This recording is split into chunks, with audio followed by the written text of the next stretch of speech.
Everyone wants their videos to have that cinematic film style look. And over the last few years in my work as a freelance filmmaker, I've spent hundreds of hours developing a simple but effective workflow to achieve just that. And today, I'm going to show you step by step exactly how I do it. If you're new to the channel, my name's Tom, and today I'm going to show you how I color grade all of my video projects in DaVinci Resolve. This is literally what I do for anything I'm working on, whether that's a paid project for a client or a vlog for myself. If you're wondering why my laptop's on a tray, by the way, it's because it gets roasting hot when I'm editing and I want to have kids one day. So let's dive in. The first thing I do is make sure that all the clips I want to color grade are in my timeline, and then I head over to the color tab. Here I select all my clips, go to the gallery and apply my power grade, which instantly builds my node tree for me, which saves me having to build one from scratch. Then, because most of the time I film my shots in S-Log3, I enable this node, which is set to transform my color space to Rec 709 for easy editing. Of course, for any footage that I've shot normally, I don't need that node, so I just delete it. This completes my setup for grading my footage, bringing us to step 1, correction. This first step is all about getting the image to look the way that it should. If I've already done a decent enough job of exposing myself, I'll start by correcting the white balance. You can either do this using the eyedropper tool here, or by using the temperature and tint sliders to balance the RGB spectrum of your image, which you can see in the parade scope on the right. Usually I find that a mix of both works best. Then I use the lift, gamma and gain dials to tweak my exposure so that my overall image is looking good before I start doing anything creative. Once all that's done, we move on to step 2, balancing. This step is where we start creating a bit more of a look for our image and also making sure that all our different clips match in their appearance. The first way we do this is by adding some contrast.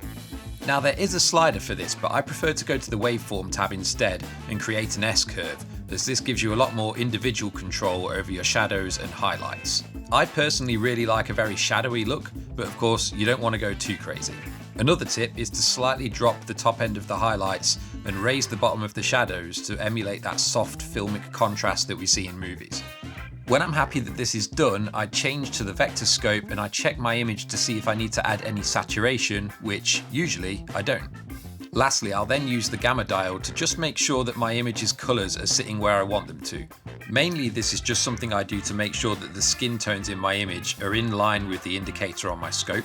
And the reason that I use the gamma dial for this as opposed to the offset is because I don't want to affect the brighter and darker parts of the image too much here.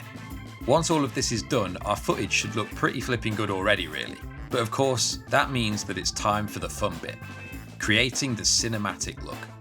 Now most of you know that I colour all my footage using my LUTs, but I don't want to make out like using LUTs is the only option here.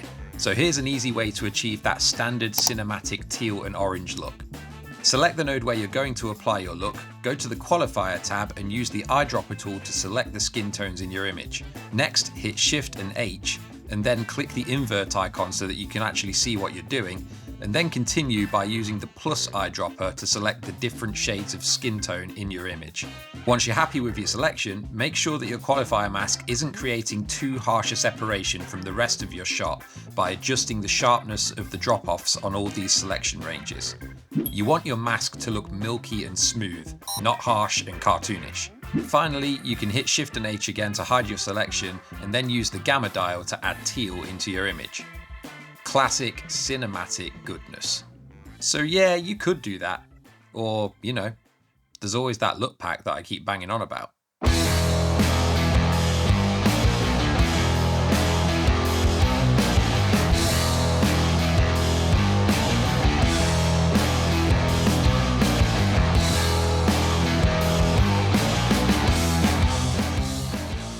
And that's it. That is the workflow that I use to achieve a cinematic look on all my projects. I hope you found this helpful and that now you have the knowledge that you need to go away and make your videos look even cooler than they were before. And if you liked the look of my cinematic LUTs and you want to treat yourself, then there's a link to those in the description. The pack contains 10 different LUTs with an installation guide. Plus, if you're a DaVinci Resolve user, there's the Power Grade 2 that you saw me using today. So you can literally copy my exact process if that's what you want to do.